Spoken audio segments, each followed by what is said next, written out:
Hello, everybody, and welcome to our fourth installment of the Coaching Seat TV with Toyinda LaShea, where we are all about sitting in the seat of authority so that kingdom citizens can be infused with the power to dominate confidence, unleash potential, and leave a legacy. This is indeed accomplished through extracting limiting beliefs, distractions, and interferences. I am Toyinda Smith, a prophetess, best-selling author, business consultant, master coach, public speaker, mentor, and a threat to Hell's Kingdom.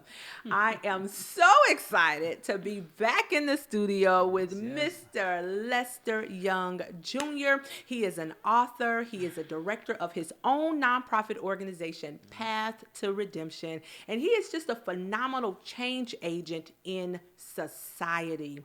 So, Lester, I want to get into this interview because you've really opened up my mind as a minister. You've opened up my mind to really understand how to work with people in general, not necessarily just the population that you're called to, right? Formerly incarcerated people, but how do I, as a minister, work with individuals who may not have been formerly incarcerated, but who has had trauma? Like I've had trauma my own self, right? And so some of my behaviors before I went through a healing and deliverance process, some of those behaviors were leading me down a wrong path. It was causing me to put up a strong barrier and not set boundaries. I had to learn the difference between Toyinda, you're setting up a barrier, versus Toyinda, this is a boundary. So what I want to do is get right into this conversation with the 5 stages of incarceration. Last week you talked about the first, second, and third stage. So you can name them again, but then let's kind of get deep into the 4th and 5th stage. Okay. And then I want to know which stage is the hardest to win. The 5 stages of incarceration. The first stage is self-denial, helping an individual understand what issues they're in denial about, which leads to anger. Most people are angry. It's not because of their present situation. It's sometimes rooted in childhood experiences, trauma, abuse, and brokenness, which leads sometimes to entitlement, mentality, victimization, not taking responsibility for the actions. And when I talk about taking responsibility, I'm talking about those individuals who are incarcerated, who this book is written for, is so that they can understand that it's about taking ownership for the decisions. The last 2 stages, forgiveness and transformation. This is where the healing begins. Wow. Is once you have done tear back all of the other layers in those first 3 stages, forgiveness and transformation. So when you ask the question, what was the hardest one for me? Yes. It was forgiveness. Wow. Talk to me a little bit about forgiveness. It's kind of easy when you can like call on God to God forgive me, because you don't physically see God, but you see all the evidence. So it's easy to like beg God, I'm forgiven by God. Yeah. But it was the other stages of forgiveness was now saying, hey, Toy, could you forgive me for what I've done to you? Wow. You know, apologizing sincerely to those you have harmed. And then forgiving those who harmed you. Wow. And then the hardest one was forgiving myself. Wow. So, and that's what I mean by forgiving myself not only for me being incarcerated and taking the life of a human being, but forgiving a 16-year-old Lester. Wow. That felt like, I abandoned him. Here it is, I'm 40-something years old now, and I still got to go back and tell that 16-year-old, like, bro, you good, you okay? Yes. So that was like forgiving and help him build that confidence so I can walk into the adult that I am today. So when we say sitting in the seat of authority, I believe that sitting in that seat is that you have to learn to forgive yourself for the stuff that you sometimes continue to tell yourself, like, oh, I'm not worthy, I'm not capable. So for me to change that whole narrative in my head that I'm not worthy of this, I'm not worthy of that was the hardest thing for me. And all of the 5 stages was changing that and forgiving myself and saying it's okay because I'm a human being, I make mistakes. Wow. And see, and that goes back to the coaching program, right? Because we stand on the fact that we are to definitely amplify people's potential, but we're also going to come in and extract those limiting beliefs, the distractions, and the interferences. And that is a huge component of individuals becoming their best version. How do you how do you walk individuals through the 5 stages? Um, One is that I realized me being, I taught this book for almost 17 years in prison. I know this book like I this love is my this. life. This is Yes. my life. So this is not a rehearsal. I live this. Wow. So what I learned in those many years of me being in prison and the hundreds and thousands of men I taught in prison Wow. over a course of time is that it was about building that trust. It was about building trust for a young man to come to me who was sentenced to 30 years in prison at 17 years old and to come and sit down and tell me, say, man, I was molested by my mother's girlfriends.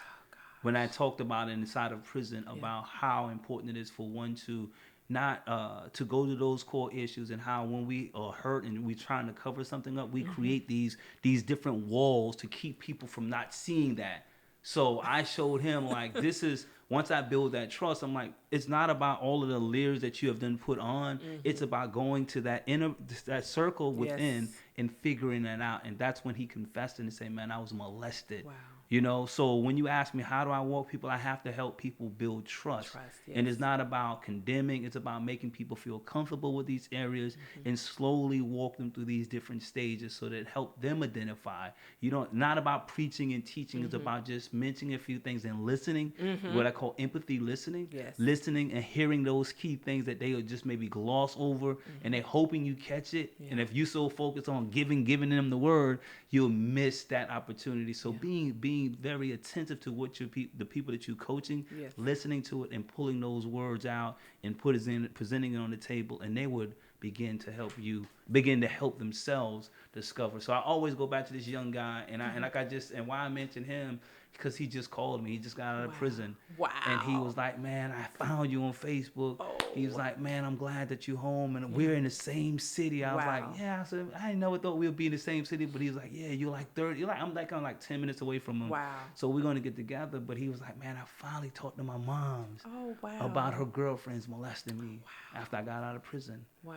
And I was like, wow, you know what I'm saying? That's and he huge. just said, now I'm able to better a relationship with my moms. And now I'm in a relationship with another woman. With a woman, and I now can help her understand why I'm not able to connect with her That's because of good. my experience of being molested by a woman. Oh my You know? gosh. Wow. So it's Wow. about trust. It's Yeah. about helping. It's not about I always say you're not running a 50-yard dash when you're coaching people. You're running a marathon, Yes. and you have to work on their Yes. time, not your time. Yes. Wow. Wow. Wow. I wanted to just tap a little bit. We've been talking about it a little bit, but what should faith-based organizations who have a prison ministry or have individuals who've been formerly incarcerated inside of the ministry, what should we be aware of? What should we be aware of? I think I always tell organizations in ministry that be open enough to allow someone who have the lived experience, who's the subject matter expert of incarceration, come in and sit down and help you better Partner. understand. So let's partner Yes, let's together. partner. Let's don't create a curriculum for me and you never spoke to me. Don't say that you have a ministry when you never really sat down to get a chance to understand the people of incarceration. So partnering up with those who are subject matter experts, and why I say subject matter experts because I've been in prison for 22 years. Lived experiences. Lived experiences. You can't put that out. Can't exclude that. Yes. So that's how I believe that we can continue to empower our ministries and our outreach because we're all about trying to empower people. Absolutely. So do not exclude the voices. Be willing to be coached.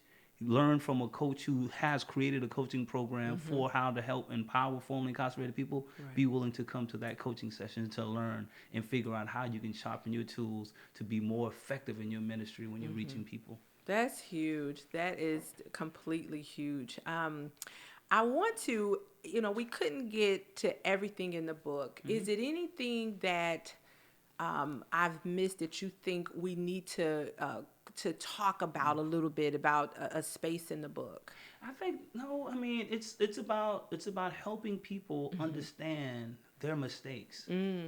Like I said, we don't want to go into a prison through ministry and just help people cover up the mistakes.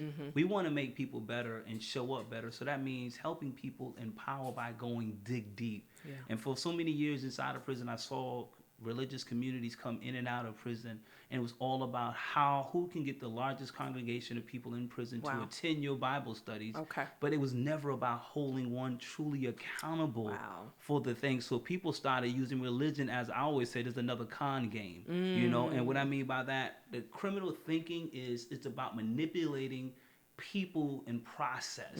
So if you don't even understand how a criminal mind works, you like, oh, we got 300 people in our Bible study, but they may be there just for the sole intention of manipulating the process of change as well. Because it's easier to just say, oh, I've been saved, I'm good, I don't have to go back to that dark place, and then a year later you find yourself back. So yeah, that's huge. So talk to us about what all you have coming up, and you don't have to rush or anything, but we want to just kind of get an understanding of what you have coming up, what you offer, even ministry leaders and organizations and ministries.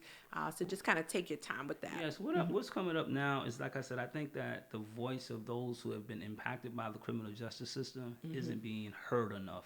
So I started a podcast called Path of Redemption Podcast on Spotify, Anchor, Apple Media, something like that. I forgot the couple other names, but I started this podcast to be a story or a place where people who have gotten out of prison can share their stories. Wow. So that others can hear how individuals struggle, how they have gotten back on their feet, so we can hear real stories about those who are formerly incarcerated, what their challenges are, how we can empower them in their families and in employment opportunities. But also I do a coaching session for formerly incarcerated people, helping them create winning effects in their lives through this coaching session. The third thing is that I'm now writing an online course for ministries that can now come to my coaching sessions to learn how to effectively teach my book inside of the prison ministry, inside their prison ministry, so that they can learn and ask questions about how can they be more effective as a minister reaching those who are formerly incarcerated.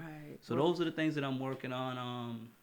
And people can find you where? Yeah, you can find me. Go to Path, 2 Redemption. Yeah, I'm just looking there. Path, 2 Redemption.org. You can find all of my body of work there, and we connect on through the email that is set up on my website. Wonderful. Lester Young Jr., powerhouse, director, mentor, husband, father. You are excellent, and I'm so excited that our paths crossed two years ago. I'm really proud of you. Look at you now. Look at you. Listen, I know, right? I'm so proud of you, and I'm just really grateful for the work that you're doing, because what you're doing, it does, it still reflects on the Champion Influence Program, and so we're excited.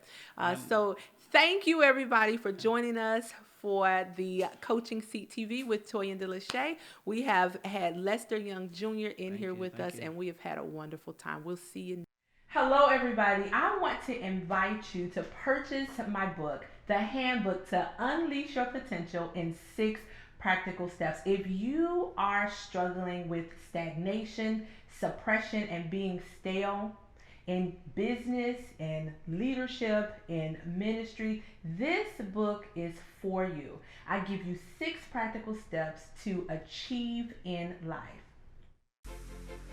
Welcome to the Coaching Seat TV with Toyinda LaShea, where we're all about sitting in our seat of authority so that the kingdom community can be infused with the power to dominate confidence, unleash potential, and leave a legacy.